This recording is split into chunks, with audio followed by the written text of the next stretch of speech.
हम आपके लिए गणेश जी महाराज और उनकी खीर की कहानी लेकर आए हैं। बहुत समय पहले की बात है। गणेश जी महाराज ने पृथ्वी पर मनुष्यों की परीक्षा लेने का विचार किया।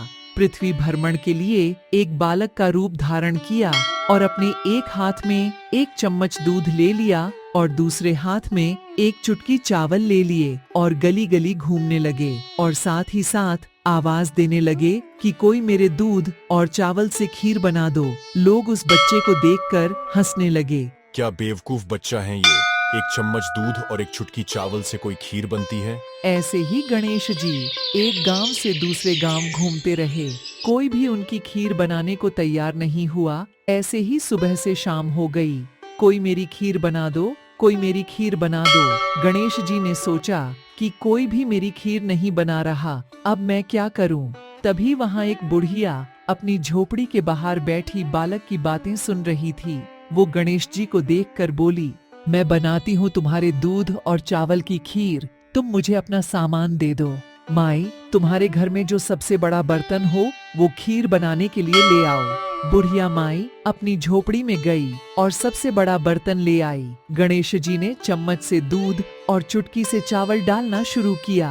बुढ़िया माई ये देख के चौंक गई कि यह क्या चमत्कार है, कुछ समझ नहीं आ रहा। देखते ही देखते पतीला दूध से भर गया। बुढ़िया माई ने उस पतीले को चूल्हे पर चढ़ाकर खीर बनाना शुरू किया। तब गणेश जी बोले, माई तुम खीर बनाओ, मैं स्नान करके आता हूँ, मैं वापस आकर खीर खा लूंगा। बुढ़िया माई बोली, इतनी सारी खीर का मैं क्या करूंगी? माई तुम सारे गांव को खीर खाने का न्योता दे दो। बुढ़िया माई बोली, ठीक है, मैं पूरे गांव को कह देती हूँ। खीर की खुशबू धीरे धीरे पूरे गांव में फैलने लगी। बूढ़ी माई ने घर घर जाकर खीर खाने का न्योता दे दिया। बुढ़िया माई, आज मेरे घर खीर का प्रसाद बना है, आप सब जरूर आना। अम्मा, इतने सारे लोगों को खीर कहाँ से खिलाओगी? लोग उस पर हंसने लगे। बुढ़िया के घर में खाने को तो दाना नहीं है और सारे गांव को खीर खिलाने की बात कर रही है। चलो चलकर देखते हैं बूढ़ी माई कौन सी खीर खिलाने वाली है। धीरे धीरे लोग बूढ़ी माई के घर आने लगे और देखते देखते पूरा गांव इकट्ठा हो गया। जब बूढ़ी माई की बहू को इस दावत की बात पता चली तो वो रसोई में पहुंची और खीर से भरा पतीला देखकर उसके मुंह में पानी आ गया और वो सोचने लगी, इस पतीले की खीर अगर सारे गांव में बटेगी तो मेरे लिए कुछ नहीं बचेगा। ऐसा सोचकर बूढ़ी माई की बहू ने एक कटोरे में खीर निकाली और दरवाजे के पीछे बैठकर खीर खाने की तैयारी करने लगाई और खाने से पहले बोली, गणपति जी भोग स्वीकार करें। ऐसा कहकर वो खीर खाने लगी। बूढ़ी माई की बहू के लगाए भोग से गणेश जी प्रसन्न हो गए। जब बाल गणेश स्नान करके वापस आए तो बुढ़िया माई बोली, बेटा तुम स्नान करके आ गए, आओ तुम्हें खीर परोस दूं। तब बाल गणेश बोले, माई मेरा पेट तो पहले ही खीर से भर गया, अब तुम खीर खा लो, अपने परिवार को खिलाओ और सारे गांव को खीर खिलाओ। तब बुढ़िया माई पूछने लगी, बेटा तुमने यह खीर कब खाई? तब बाल गणेश जी बोले, जब तुम्हारी बहू ने रसोई घर के दरवाजे के पीछे बैठकर मुझे भोग लगाया था तब मैंने खीर खा ली। बुढ़िया माई समझ गई कि यह जरूर गणेश जी महाराज हैं। वो उनके सामने हाथ जोड़कर खड़ी हो गई। बुढ़िया माई तुम भी खीर खाओ, अपने परिवार को खीर खिलाओ और पूरे गांव को खीर खिलाओ और बची हुई खीर को 4 पतीले में रखकर अपने घर के 4 कोनों में रख देना। अब बुढ़िया माई ने पूरे गांव को खीर खिलाई और बची हुई खीर को 4 बर्तनों में करके अपने घर के 4 कोनों में रख दी और सो गई। जब वह सुबह उठी तो उसके आश्चर्य की कोई सीमा नहीं थी। हे गजानन भगवान, ये मैं क्या देख रही हूँ? खीर के स्थान पर हीरे मोती और जवाहरात भरे हैं। हे विघ्नहर्ता, आपने मुझ पे बड़ी कृपा करी है। बुढ़िया माई को अपनी दयालुता का फल प्रपात हुआ और सारी दरिद्रता दूर हो गई। हे गणेश भगवान, जैसे आपने बुढ़िया अम्मा पर कृपा करी वैसे ही हम सब पर भी कृपा करिएगा।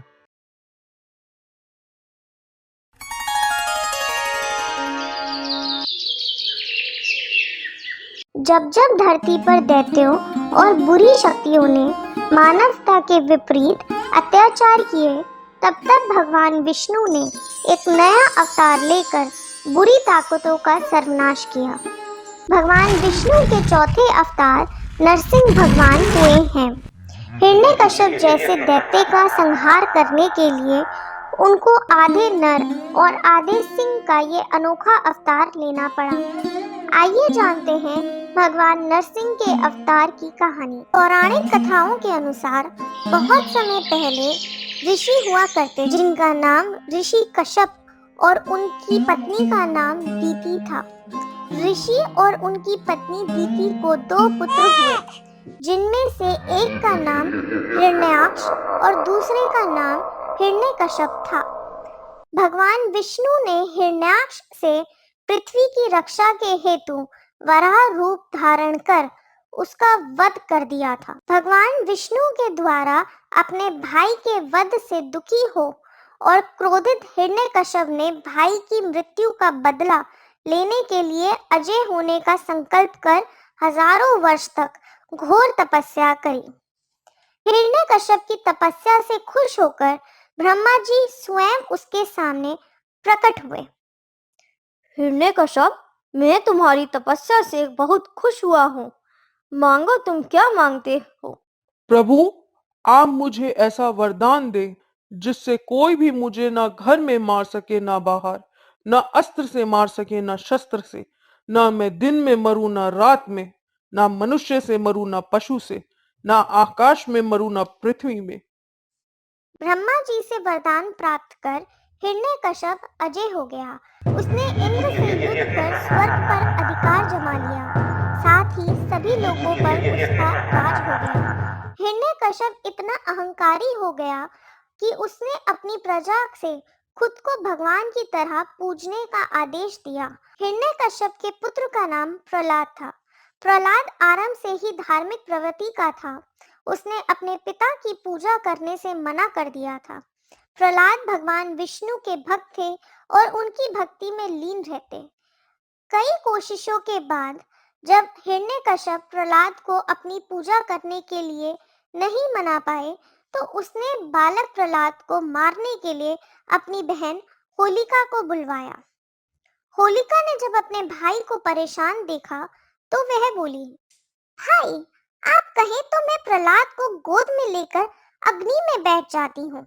आप तो जानते ही हैं, मुझे वरदान मिला हुआ है, मेरा आप कुछ नहीं बिगाड़ सकती। हिरण्यकश्यप ने बालक प्रहलाद को मारने के लिए अपनी बहन होलिका की गोद में बैठाकर अग्नि में प्रवेश करने का आदेश दे दिया। लेकिन इस घटना में प्रहलाद को कुछ नहीं हुआ और होलिका जलकर भस्म हो गई। उसके बाद एक दिन क्या कह रहे हो? होलिका नहीं रही? ऐसा नहीं हो सकता। बहुत हो गया, अब बस जाओ प्रहलाद को बुला कर लाओ। आज तुझे मेरे हाथ से कोई नहीं बचा सकता। बुला अपने भगवान को प्रहलाद। प्रहलाद बोले, वह तो अंतर्यामी है और हर जगह मौजूद है। क्या वो इस खंबे में भी हो सकते हैं? प्रहलाद ने जैसे ही हाँ कहा, हिरण्यकश्यप खंबे की ओर बढ़ा और उसे तोड़ने लगा। तभी तुरंत खंबे में से भगवान नरसिंह प्रकट हुए और उन्होंने हिरण्यकश्यप को अपने हाथों में उठाकर दरवाजे की ओर बढ़े। भगवान नरसिंह ने हिरण्यकश्यप को अपनी जांघ पर लिटा लिया। देख हिरण्यकश्यप, मैं तुझे मारूंगा। मैं ना अंदर हूं ना बाहर, इसीलिए मैंने तुझे दहलीज पर बिठाया है। तुझे ना आसमान में मारा जा सकता है ना धरती पर, इसीलिए मैंने तुझे अपनी जांघों पर रखा है। तुझे मैं ना दिन में मार सकता हूँ ना रात में, इसीलिए दोपहर जब मिलते हैं मैं तुझे तब मारूंगा। तू ना अस्त्र से मरेगा ना शस्त्र से, इसीलिए मैं तुझे अपने नाखूनों से चीरूंगा। तुझे ना कोई पशु मार सकता है ना इंसान, इसीलिए मैं पशु भी हूँ और इंसान भी, और यही है तेरा अंत। यह कहते हुए भगवान नरसिंह ने हिरण्यकश्यप को छाती से चीर दिया। भगवान नरसिंह का क्रोध बढ़ता ही जा रहा था। वह हिरण्यकश्यप के सिंहासन पर विराजमान हो गए। उनका क्रोधपूर्ण मुख को देखकर किसी को भी उनके निकट जाकर उनको प्रसन्न करने का साहस नहीं हो रहा था। देवताओं के आग्रह पर माता लक्ष्मी उनके निकट आई उनके क्रोधित रूप को देखकर वह भी भयभीत हो गए। तब ब्रह्मा जी ने प्रहलाद से कहा, पुत्र प्रहलाद, तुम ही भगवान नरसिंह को शांत कर सकते हो। जाओ, उनके समीप जाओ। प्रहलाद नरसिंह भगवान के करीब जाकर उनके चरणों के समीप बैठ गए और तब जाकर उनके क्रोध को शांत किया। तब भगवान नरसिंह प्रहलाद को प्यार करने लगते हैं और प्रहलाद के आग्रह करने पर वे विष्णु अवतार के रूप में आ जाते हैं और उनको आशीर्वाद देकर वे वहां से अंतर्ध्यान हो जाते हैं।